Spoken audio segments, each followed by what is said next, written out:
Well, welcome everybody to the second episode of the Pain Sucks podcast.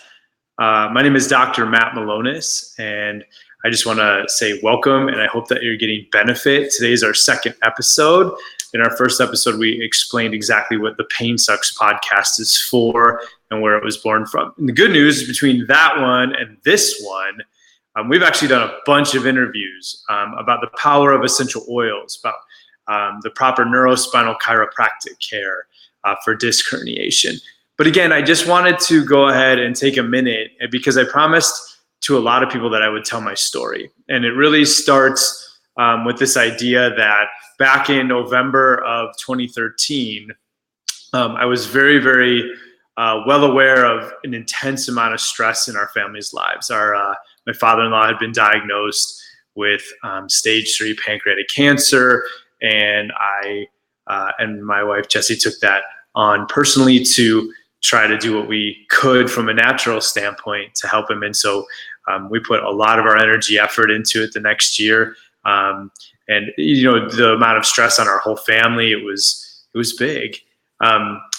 In January of 2015, on January 10th exactly, I woke up, and those of you who know what I'm talking about, my left leg was on fire. It felt like 1,000 knives were being jammed into my left leg, into my hamstring, into my glute muscle, into my calf, even down to my foot. What was interesting is the pain was really intense, but my leg actually felt like it wasn't attached anymore. I actually just rolled over and felt it. And it was one of those where I was so asleep that I just tried to roll back over and go to bed, and I couldn't. I remember it was about 5:45 in the morning. It was a Saturday morning. I had to go to the office around 7:30 that morning. So I remember I just got up and I tried stretching. I walked around the house. It was incredible. And I think I was a little bit of in a daze right now, because I can honestly tell you I remember hurting, but right now there's other times in my journey I remember the pain. I did drive to the office and I did work on people standing on one leg for about 45 minutes, trying to hide from them that I was in pain. This was also a different me. This was also a me that was something that embarrassed me, because I was a chiropractor and here I was dealing with problems. Like, I didn't want anyone to know the truth about what was happening with me, the stress I was under, how I felt. And so I tried to hide it. I left the office about 8:30 to drive home, and I can remember there was a snowstorm that morning.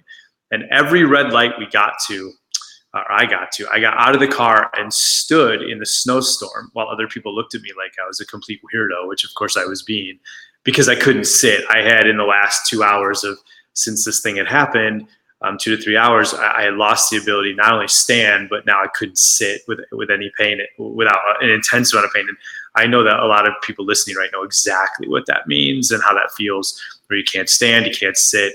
And I walked in the house, and that was the first time after I closed the door that I began to cry. I walked upstairs. My family was still kind of waking up.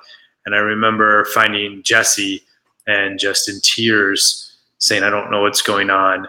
My kids were in my bedroom. I do remember that. And I laid down on my bed trying to figure out, how am I going to get comfortable? And actually what happened was I was able to fall back asleep a little bit, laying on my stomach with my left leg, knee bent and tucked all the way up under my side. And I slept maybe for an hour or two. I know this is when Jessie started helping me with essential oils. I even think I took some Advil because I didn't know what was going on. And again, I know that a lot of chiropractors are like, you did what? Yeah, I did. It hurt. And I didn't know what was going on. It was so intense. No, I didn't know that over the next 2 weeks, I probably wouldn't sleep at all. I know we did go to Florida 5 days later to visit my amazing mother-in-law for her birthday. And I hadn't been sleeping. The pain was intense. I was faking it as I moved around, and she could tell. And I remember her one night after a lot of nights of no sleep, just telling me I needed to take some Advil and go to bed. And I did, and I slept okay. I woke up, it was just miserable. And this just set my journey. And it was about 17 days later that I broke down finally and had an MRI. And I can remember being in that machine, incredibly painful to just lay in there. And the technician came in and he said, we'd like to do a contrast study because unfortunately we think that you have a tumor on your spine. Well, of course you're laying there with leg pain thinking that, this could be a herniation, this could be a bulge. And instead, you're told that you have possibly cancer on your spine. So my mind immediately said, okay. I said, okay. Started thinking, who do I call? Who are my friends in the industry that are good with cancer? How am I going to defeat this? How am I going to tell Jesse? I left that MRI center literally thinking there was a tumor and drove to my daughter's swim lesson. My girls were at this time very, very young. So back in 2015, they were only 4 and 6, and actually 4, not even 4 and 6 yet. And I drove to the swim lesson. I had tears in my eyes, and I told Jessie that they think I have a tumor on my spine. You can only imagine what happened as she just lost her father 6 months or so previous to cancer, and here's her husband. And so like life changed drastically.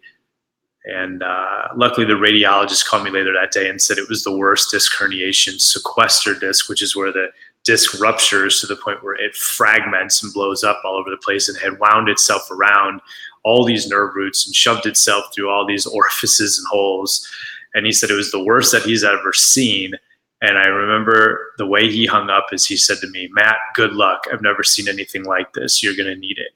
And that freaked me out. That was January 27th of 2015. And I spent the next 4 months on the journey of learning. Now, listen, I am not Mr. Positive. And in fact, I hate when people say, you just need to change your attitude. You just need to be more positive. Have more faith. You should pray more. Read these verses.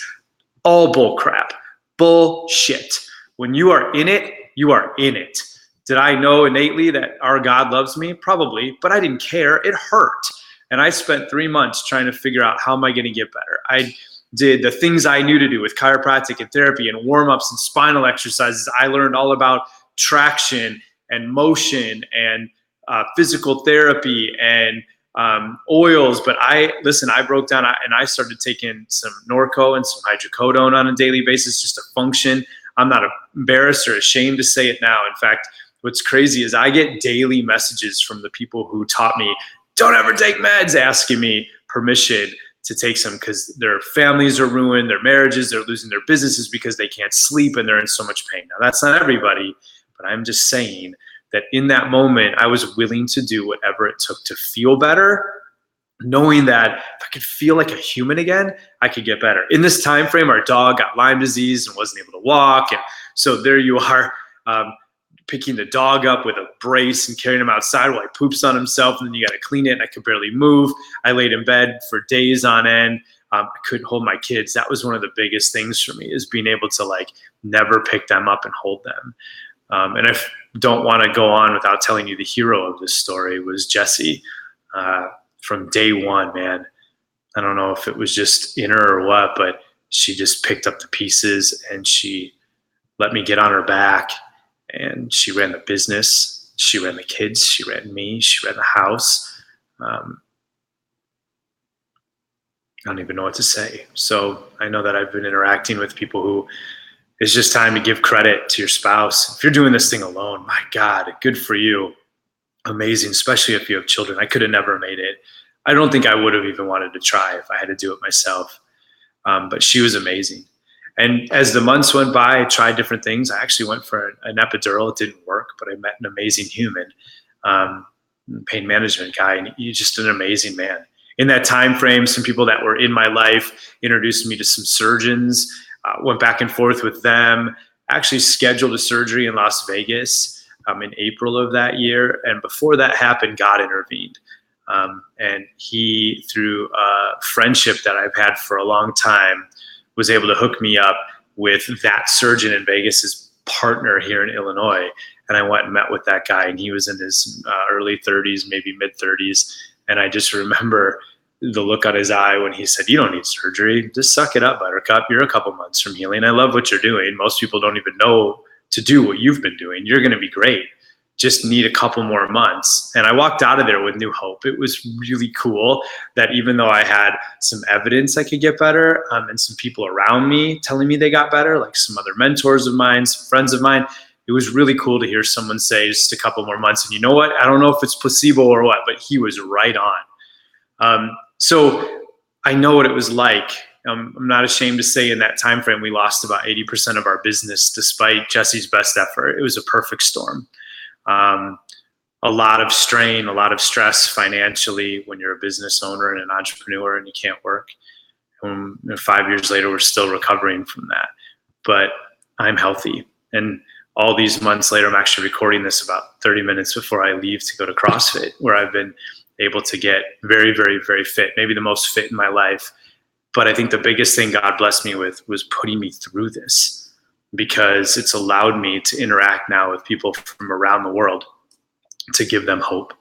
And so the Pain Sucks podcast is really about restoring hope, because I am such a believer in our tagline, which is that nobody gets to tell you that you can't heal. Nobody, not a spouse, not a parent, not a kid, not a neighbor, not a person from work or church, not even a doctor. Nobody gets to tell you can't heal, because if I got better, other people can't. All of our cases are different. I get that. But we have one thing in common. We really messed up our spine, and it really, really, really hurts. But we have so many opportunities. And that's what I want to bring, because the other thing is, when I interact with people now and I say, have you tried this? Have you tried this? They haven't heard of 90% of these things. So I'm going to bring experts on. We've already started doing it. We're going to talk about the things I did. We're going to talk about the things that I've seen work that I didn't do. And we're going to start to create one central resource for pain. And while mine happened to be a herniated disc, I do believe that a majority of what we're going to talk about has to do with just pain in general. And it comes back to just one amazing fact. God didn't make no crap. He made you to heal. If you haven't healed yet, there's still things that need to be turned over. There's still opportunities. Don't you ever give up. And so we hope that the Pain Sucks podcast is a place that you can find resource and hope. I'm approachable. You can email me. You can Facebook message me. I'll do my best to answer everybody.